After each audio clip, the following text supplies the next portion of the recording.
Today's subject isn't just a star.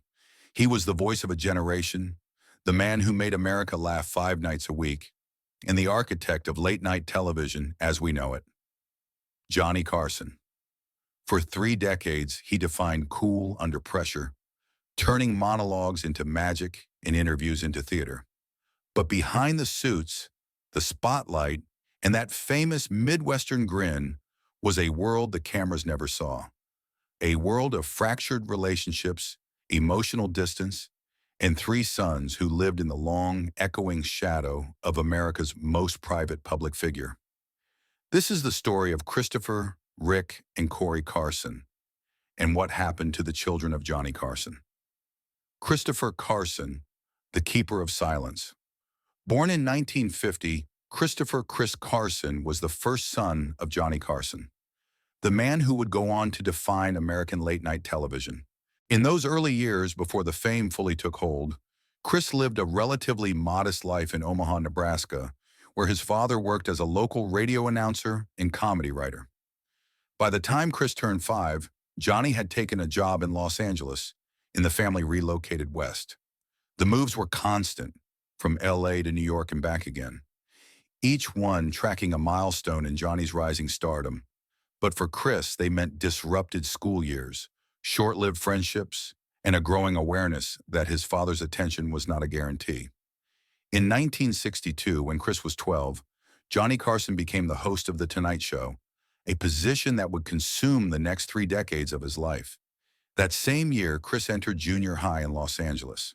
While classmates talked about seeing his dad on TV, Chris experienced something different at home: a growing distance, a living room often filled with silence, or the muffled sound of late-night rehearsals. By the late 1960s, as Chris graduated from high school, Johnny's fame was peaking, but the Carson household was splintering. His parents divorced in 1963 after years of marital tension. At 18, Chris enrolled in college, reportedly studying communications, but chose to live off campus, away from the noise of being Johnny Carson's son. In the 1970s, while Johnny dominated television screens, Chris stayed away from Hollywood. He briefly worked in publishing and was linked to behind-the-scenes media projects, yet always avoided interviews and avoided trading on his family name. Instead, he kept to the quiet corners of Los Angeles and later Santa Barbara, where he occasionally worked in charitable or literary circles, though never publicly acknowledged it. In 1991, tragedy hit. Chris's younger brother Rick died in a car accident in Washington state. Rick, who had been battling mental health and addiction issues, was only 39. The event reportedly fractured what remained of the brothers' relationship with their father, who, despite being emotionally reserved, was devastated by the loss. Chris, now in his 40s, stepped up as the quiet center of a family that rarely communicated openly. In the 1990s, with Johnny entering retirement, Chris was occasionally seen at events related to Carson Productions. It's believed he assisted with estate planning and managed portions of his father's posthumous content, especially the archival clips of The Tonight Show, which began circulating again in the early 2000s. When Johnny Carson died in January 2005, Chris was 55. He attended the funeral, remained silent during the media storm, and then, just as always, faded into privacy. As of today, Chris Carson is believed to be in his 70s, living a quiet life far from the cameras that once followed his father everywhere. He was the first to see the price of fame from the inside, and the first to walk away from it on his own terms. Rick Carson, the lost in shadows. Born in 1952, Richard Rick Carson entered the world as his father, Johnny Carson, was climbing steadily through the ranks of mid-century American broadcasting. In those early years, Rick lived in a modest California home with his older brother Chris and mother Jody, while Johnny bounced between television gigs in Los Angeles and New York. By 1955, when Rick was just 3, the family had relocated to the East Coast following Johnny's growing success on programs like Carson's Cellar and Who Do You Trust? These moves became routine. Rick changed schools multiple times before the age of 10, adjusting to each new environment while his father's presence grew more infrequent. In 1962, when Rick turned 10, Johnny took over as host of The Tonight Show. The family settled in Beverly Hills shortly after, But the glitz of Hollywood offered no warmth at home. Rick was an introspective, often anxious boy who gravitated toward drawing and photography, even as he grew increasingly withdrawn.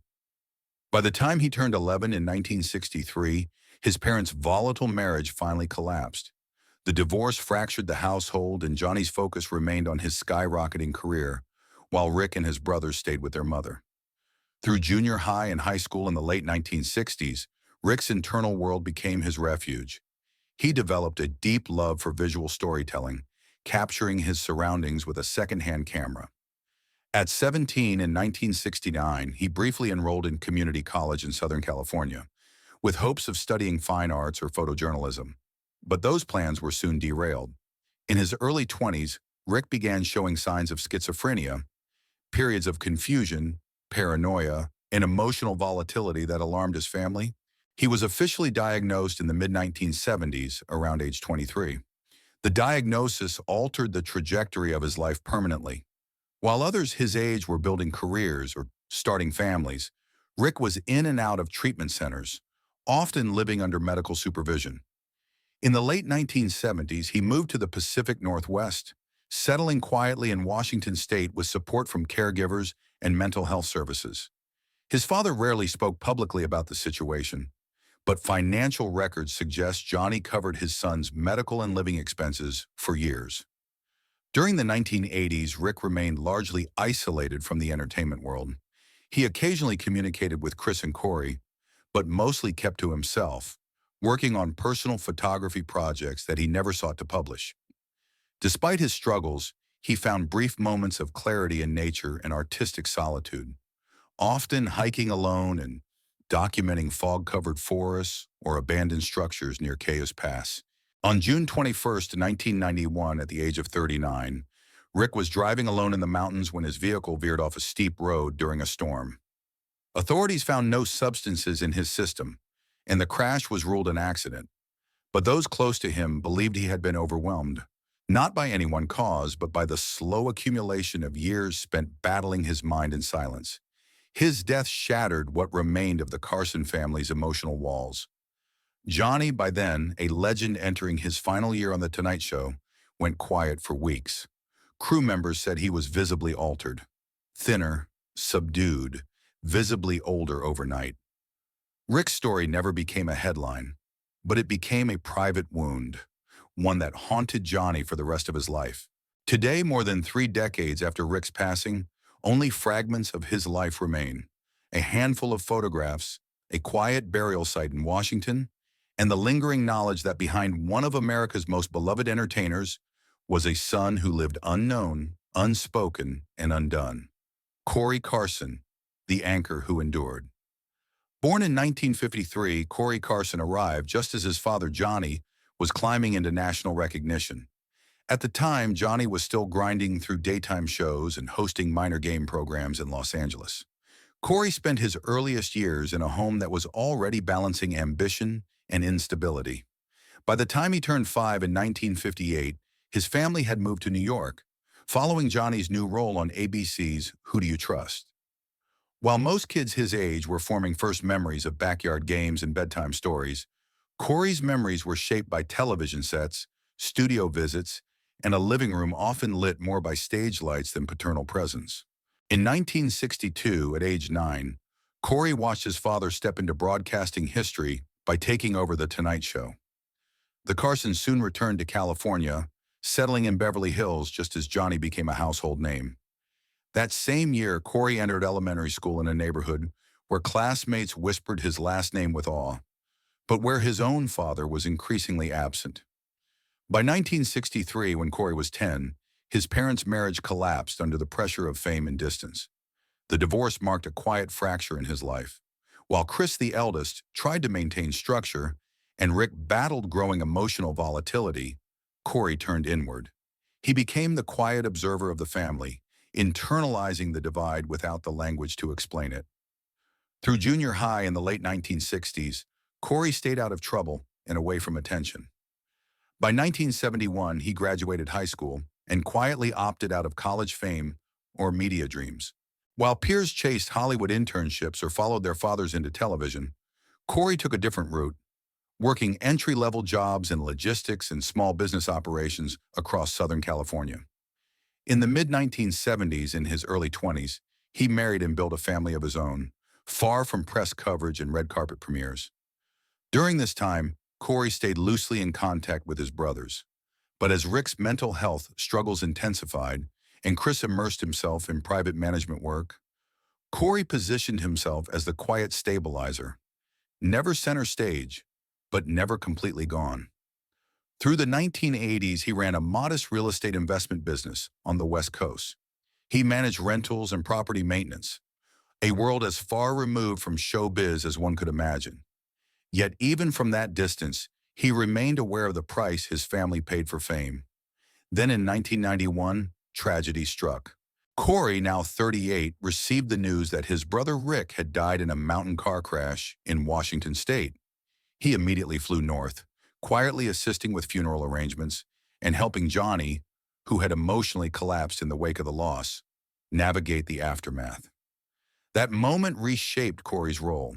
In the 1990s, as Johnny entered retirement and Chris took over some estate oversight, Corey became the family's point man for real-world matters: property, insurance, logistics, travel. Though never officially titled, he was the executor of stability. When Johnny passed away in 2005, Corey was 52. He stood beside Chris at the private service, declined all media requests, and returned to his life of quiet routine. In the years that followed, he quietly expanded his real estate holdings and began contributing to mental health charities in California, privately and without fanfare. Today, in his early 70s, Corey Carson remains virtually invisible to the public. No interviews, no memoirs, no speaking tours, but among those who know the full story, he is remembered as the one who stayed grounded. A child born into television royalty who never asked for a stage, never tried to fix the past, but managed to carry the family name forward without breaking under it.